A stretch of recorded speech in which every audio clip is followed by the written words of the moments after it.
የጨዋታ ቀን ነው። ውጤት በማግኘትም በማጣትም ጊዜ ሁሌ አብራችሁ የምትሆኑ ደጋፊዎች ዛሬ የጨዋታ ቀን ነው አባቴ። ዛሬ ምሽት 4 ሰዓት ሲል ክለባችን አርሰናል በኤፍኤ ካፕ ከሳውዝሃምፕተን ከች ይላል። ታዲያ አንተ ይህን ቪዲዮ የምታየው ልጅ እንደተለመደው ኮሜንት ላይ ውጤትን ትገምትልኛለህ? እኔ 3-0 ብያለሁ። ያንተን ኮሜንት ላይ ጠብቃለሁ። ክለባችሁ የናፈቃችሁ ሰዎች ብቻ ላይክ እና ሪፖስት እያረጋችሁ ይመቻችሁ። መልካም ቀን። የጨዋታ ቀን ክለባችን አርሰናል ምሽት 4 ሰዓት ላይ ከሜዳችን ውጭ ከሳውዝሃምፕተን ጋር የኤፍኤ ካፕ ጨዋታችንን እናደርጋለን። ማን የመጀመሪያውን ጎል የሚያስቆጥር ይመስላችኋል? ሁላችሁም ኮሜንት ላይ አሳውቁኝ። ፎሎ ማድረጋችሁ እንዳይረሳ። ይመቻችሁ። በቅዳሜ ተመለሰ ደሜ ትላለ። ክለባችን አርሰናል ዛሬ ልንመለከተው ነው። አርሰናል ከሳውዝሃምፕተን በኤፍኤ ካፕ ምሽት 4 ሰዓት ላይ ይገናኛሉ። ገነርሶቼ ዛሬ የደስታ ቀን ነው። የምን ዝምታ? ሞቅ ሞቅ አርጉታ። ገነርስ በጣም ጠፍቼ ነበር። ታዲያ ኮፒ ሊንክ ሼር አርጉት። ከክለባችን ጋር ጥፍት ብዬ ነበር፣ ምክንያቱም ድብርት ውስጥ ስለነበር። እስቲ በደንብ ኮፒ ሊንክ አርጉልኝ ገነርስ። አካውንት ልክ አይደለም። ይመቻችሁ። መልካም እድል። ምሽት 4 ሰዓት ላይ እንገናኝ። የጨዋታ ቀን ነው። የናፈቅ ነው የምንወደው ክለባችን አርሰናል ዛሬ ምሽት ይጫወትልናል። አንዳንዶችስ እንቋጥራለን ይላሉ። እስቲ ክለቡ እንደኔ ናፈቀው አንድ ቁጥር እየጻፈ አለ ይበለኝ። ከዛ ውጪ ግን ስለ ጨዋታው አንዳንድ ነገር እስቲ እናወራ። ስለዚህ ጨዋታ አንዳንድ ቁጥራዊ መረጃዎችን ወይም ደግሞ የተለዩ ነገሮችን ስናወራ ማለት ነው 2022-23 ሲዝን በደንብ ቅስማችን የሰበሩት 3 መደዳ ጌሞች ነበሩ። ስፖርቲንግ ሊዝበን፣ ሳውዝሃምፕተን እና ማንቸስተር ሲቲ። አሁን በዚህ መደዳ እንደምታዩት ሶስቱንም እናገኛለን። ከሳውዝሃምፕተን ጀምረን ስፖርቲንግ ሊዝበን፣ ማንቸስተር ሲቲ። ከእነዚህ ጨዋታዎች ስንት ነጥብ እናገኛለን? የበቀል ሳምንት ብየዋለሁ። እናንተስ ምን ትሉታላችሁ? ይህን ሳምንት በተረፈ ሼር፣ ኮፒ ሊንክ፣ ሪፖስት እያደረጋችሁ አድርሱልኝ። ይመቻችሁ። ፕላሱን ግን እየተጫናችሁ ፕላሱን ተጫኑ።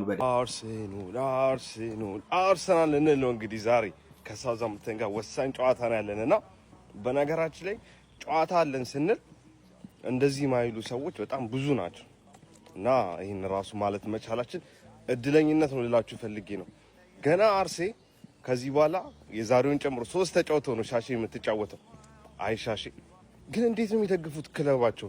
አረሱትም ወይ ሻሼ ወይ ሻሼ።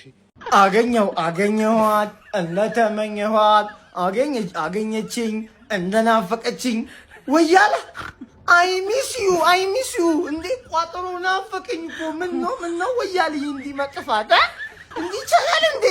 ፍሬን እኮ ስላስፈታው እኮ ስራ ፈታ አደረከው እኮ አንተ ቦዘን ያደረከው እኮ እንጂ አልባሌ ቦታ መዋል ጀመረ እኮ የኔ የተከበረ ፍሬ።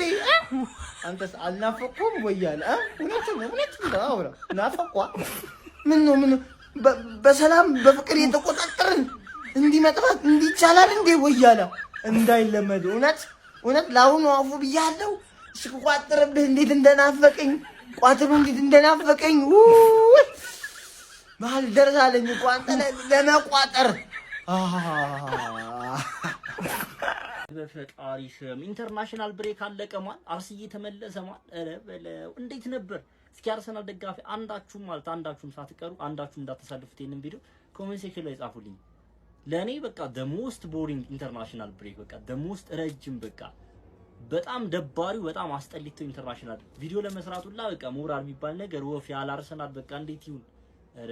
በጣም ደባሪ ነበር። እግዚአብሔርን እስኪ ለእናንተ ምን ይመስል ነበር? ሀሳብ አስተያየታችሁን ኮሜንት ሴክሽን ላይ ጻፋችሁ ላይ። በቅዳሜ ቀን ማለት በቀዩዋ ቀን ያበደ ቀን ማለት አርሰናል ተመልሷል። አርሰናል ይጫወታሉ ከሳውዝሃምፕተን ጋር ኤፍኤ ካፕ እንጫወታለን። እናሸንፋለን። ኦብቪየስ ነው፣ ምንም ጥያቄ የለውም። አርሰናል የሚባል ፉትቦል ክለብ ሲመለስ ማሸነፍ የሚባለው ነገር አብሮ ይመለሳል። ማን በደንብ ኮፒ ሊንክ ሪፖስት እያደረግ የጨዋታ ግምትን ኮሜንት ሴክሽን ላይ ይሄንን ጨዋታ ስንት ለስንት የምናሸንፍ ይመስላችኋል? የተለያዩ እንደምናሸንፍ ኦብቪየስ ነው። ስንት ለስንት እናሸንፋለን የሚለው ነገር ኮሜንት ሴክሽን ላይ ለእናንተ ትችዋለሁ ማለት ነው። የተለያዩ ሮቴሽኖች ይኖራሉ ያስባሉ። ላይናፕ ሮቴሽኖች ራይት ባክ ላይ ቤኖይት ይገባል ብዬ ነው ማስሮኔ ፐርሰናሊ። ሴንተር ባክ ደግሞ ሞስኬራ ከጋብሪኤል ወይ ከሳሊባ ጋር የሚጣመር ይመስለኛል። እኔ ሁለቱንም የሚያሳርፋችሁ አይመስለኝም። ሶ ሞስኬራን ካንዳል ወይ ከጋብሪኤል ጋር ወይ ከሳሊባ ጋር የሚያጣምራቸው ይመስለኛል። ራይት ባክ ላይ ስኬሊ ስታርት እንዳረግ ፈልጋለሁ። ስታርትም ያደርጋል ብዬ ነው ማስበው። 6 ቁጥር ላይ የተከበሩ ኖርጋርድ አንደርሬትድ ፕሌየር ማለት በተለይ በዚህ ሲዝን ለኛ በጣም አንደርሬትድ ነው። እንደዛ ፐርፎርም እያደረገ ስቲል እድል እየተሰጠው አይደለም እነዚህ አይነት ጨዋታዎች ካልሆነ 6 ቁጥር ላይ ኦቢኤስ ነው። 8 እና 10 ላይ ከሃቨርትና ኦዴጋርድ የሚጣምሩ ይመስለኛል። ኦዴጋርድ ከጉዳት ነው የመጣችውና ለፕሪሚየር ሊጉ ፊት እንድትሆንለት እዚህ ጨዋታ ላይ ስታርት ያደርጋታል ብዬ ነው ማስበው። ኢዜም ስለሌለ ከሃቨርትና ኦዴጋርድ ይጣምራሉ ብዬ ነው ማስበው ራይት ዊንግ ላይ ማለት ነው። ማክስ ዶማን ቢጀምር ደስ ይለኛል፣ ግን አርቴታ ሪስክ ይወስዳሉ ነው። ማክስ ዶማ ነፃ ልጅ ነው፣ ሊሰሩት ይችላሉ። በእንደዚህ አይነት ተጫዋቹ ደግሞ ለእንደዚህ አይነት ሞመንቶች ነገር ያስፈልገናል። ስለዚህ ማክስ ዶማን ቢገባ ደስ ይለኛል፣ ግን ስታርት ያደርጋል ብዬ አላስብም በፍጹም። ስለዚህ ማዱኬም ጉዳት ስለሆነ ሳካ ስታርት የሚያደርግ ይመስለኛል። አጥቂያችን ጋብሪኤል ጄሱስ ይገባል ብዬ ነው ማስበው እኔ ፐርሰናሊ። ራይት ዊንግ ላይ ማርቲኔሊ የምንጠቀም ይመስለኛል። የእናንተ አስተላለፍ ምን ሊሆን ይችላል? ጨዋታው ስለስንት ሊያልቅ ይችላል? ሀሳብ አስተያየታችሁን ኮሜንት ሴክሽን ላይ አካፍሉኝ። ከዛ በላይ ግን በጣም ደስ ያለኝ ነገር በቃ እኔ ይህ ኢንተርናሽናል ብሬክ ማለቁ ቅዳሜ መሆኑ አርሰዬ መመለሱ በቃ ስለዚህ በላይ ፍክት ያለ ቀን አለ። ሀሳብ አስተያየታችሁን ኮሜንት ሴክሽን ላይ አካፍሉኝ። ፎሎ ማድረግ እንዳትረሱ። ይመሻሹ። ከሳውዛምፕተን ጋር ለምናደርገው የኤፍኤ ካፕ ጨዋታ ግምታዊ አስተላለፋችን ይሄን ይመስላል። ሀቢቢ አኮርዲንግ ቱ ኮነር ሃመር። እኔ እናንተ ደግሞ እስኪ ሀሳብ አስተያየታችንን እንሰጥበታለን ማለት ነው። አንተም ኮሜንት ላይ ደቅ ታደርጋለህ ሀሳብህን። ከበረኛን ጀምር ኬፓ አሪዛባላጋ ኬፓ ነው የሚሆነው። ሀቢብ ምንም ይሁን ቱ ባለፈው ቢያስደብረንም ነገም ኬፓ ነው የሚሆነው። ከዛ ሉዊስ ስኬሊ በጣም እኔ 100% እርግጠኛ ሆኜ ምን ባለፈውም እያነበብኩ ነበር ስኬሊ ቋሚ ይሆናል የሚል መረጃ ነበረ። ጀለስ ቋሚ ትሆናለች ጥርጥር የለውም። ካላፊዮሪ እና ክሪስቲያን ሞስኬራ ነው የሚለው ቢሆኑ ሸጋ ነው። ምክንያቱም ሳሊባና ጋብሪኤል ምንም አይነት ጉዳት የለባቸውም። ሀቢብ ዛሬ ሚኬል አርቴታ ጠቆም አድርጎናል፣ ግን እነሱ ቢያሰልፋቸው ችግር የለውም። ቤንጃሚን ዋይት ነው አይ ዶንት ኖ እኔ ዝም ብሎ ጀለስን ፊትነሷ ጥሩ ሊሆን ይችላል ብሏል አርቴታ ማለት ነው። እሷን ብትጫወት ጥሩ ነው። ከዚህ በኋላ ሲሪየስ ነው እንዲጫወት ማለት ወደ ሪትሟ እንድትመለስ ቲምበሯ ማለት ነው። ከዛ ክርስቲያን ኖርጋርድ ይገባዋል ሀቢቢ ይሄ እሱ ነው። ከዛ ካፒቴን ማርቲን ኦዴጋርድና ኪንግ ሃቨርትዝ በሲንግል ፒቮት ጭራሽ ኖርጋርድን አምኖ በአንድ ዲፌንሲቭ ሚኬል አርቴታ ማለት ነው ይሁን እና ኦዴጋርድና ሃቨርትዝ ማለት ነው አጃኢበቱን የምናይ ይሆናል።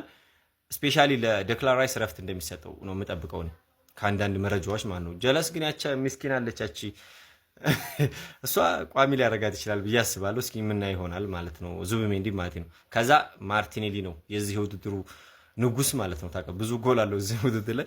ከዛ ጋብሪኤል ጄሱስ፣ ከዛ ማክስ ዶመን። እኔ ያው ማክስ ዶመን ላይ ነው ሀቢቢ ቡካዮ ሳካ ቋሚ ቢሆን፣ ምክንያቱም እኔ ቡካዮ ሳካ አሁን የሚያስፈልግብን ታይም ነው። ከዚህ በኋላ ላይክ ወደ ሪትሙ ምናምን እንዲመጣ እሱ ቋሚ ሆኖ ቢጀምር፣ ከዛ ዶመኗን ወይ እንግዲህ ወይ 10 ቁጥርን ቦታ ላይ ምናምን ቢያረጋት ምናምን ወይ ደግሞ ቀይሮ ቢያስገባት ምናምን ብቻ። እስኪ እናንተን ሐሳብ ኮሜንት ላይ ደቅ ታረጋላችሁ።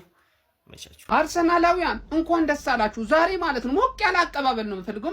ኮፒ ሊንክ ሞቅ ያለ ኮሜንት ላይ ገብታችሁ እንኳን ደህና መጣ አክቲቪስት ምናምን ሼሩ በደንብ የጦፈ ነው የምፈልገው። በተለይ አካውንቴ ላይ ገብታችሁ ቅጥቅጥ አድርጋችሁ ኮፒ ሊንክ በደንብ እፈልጋለሁ።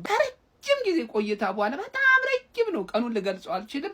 በኋላ አርሰናላችን ቅዳሜ ልንመለከተው ነው ከሳውዛምፕተን ጋር የኤፍኤ ካፕ ጨዋታ አለን። ታዲያ ከዚህ ጨዋታ በፊት አሰልጣኝ አርቴታ ጋዜጠኞች ለቀረቡለት ጥያቄ ሀሳብ አስተያየቱን ሰጥቷል። ምን እንዳለ እኔ እንደተለመደው በአጭሩ በበረራ አስቃኛችኋለሁ። እናንተ ፎሎ፣ ላይክ፣ ሼር፣ ኮፒ ሊንክ አድርጋችሁ ለጀማዓ ታዳርሳላችሁ ማለት ነው። ገባችሁ? ይመቻችሁ። ወደ መረጃው ሳቀናላችሁ። አርቴታ አስቀድሞ የቀረበለት ጥያቄ የተጫዋቾቻችን የጤንነት ሁኔታን ይመለከታል። እሱም እንዳለው ከሆነ ኑኖ ማዱኬ እንዴት ነው ተብሎ ነበር። ማዱኬ በጥሩ ጤንነት ላይ ይገኛል። ልጁ በጣም ከባድ ጉዳት እንዳጋጠመው አስበው ነበር፣ ግን ከትንሽ ቀናቶች በኋላ ወደ ጥሩ ቦታና ልምምድ ሊመለስ እንደሚችል ነው የገለጸው። ሌላው ለአርቴታ የቀረበለት ጥያቄ ከብሔራዊ ቡድን ካምፕ አቋርጦ የመጡ 10 ተጫዋቾቻችን ደህንነታቸው እንዴት ነው ተብሎ ነበር። እሱ በቀጣይ ሳምንት በምናደርገው ልምምድ ላይ ተመለከታለህ ሲል ምን ላይ ሰጠ። ከዛ በተጨማሪም ቲምበርና ኦዲጋርድ ራይስ ማለት ነው ለሳውዛምፕተኑ ጨዋታ ሙሉ ለሙሉ ዝግጁ እንደሆኑም ገልጾልናል። ጀምአው ኤዜና ሂንካፔ ግን ከሜዳ እንደሚርቁ ነው የገለጸው። ጀምአው ለምን ያህል ጊዜ ከሜዳ ይርቃሉ የሚለውን ግን ግልጽ አድርጎ ማስቀመጥ አልቻለም። ጀምአው በቀጣይ ቪዲዮ ደግሞ ሌሎች ስለ ጨዋታው ያነሳቸውን ሀሳቦች ይዤላችሁ መመጣ ይሆናል። ግን አቀባበላችሁን አይቼ ነው ሞቅ ደመቅ ሸብረቅ ማለት አለበት። ኮፒ ሊንክ ሼሩ በደንብ መጦፍ አለበት። ጀምአው አካውንት የለጥ ስላለ ይመቻችሁ።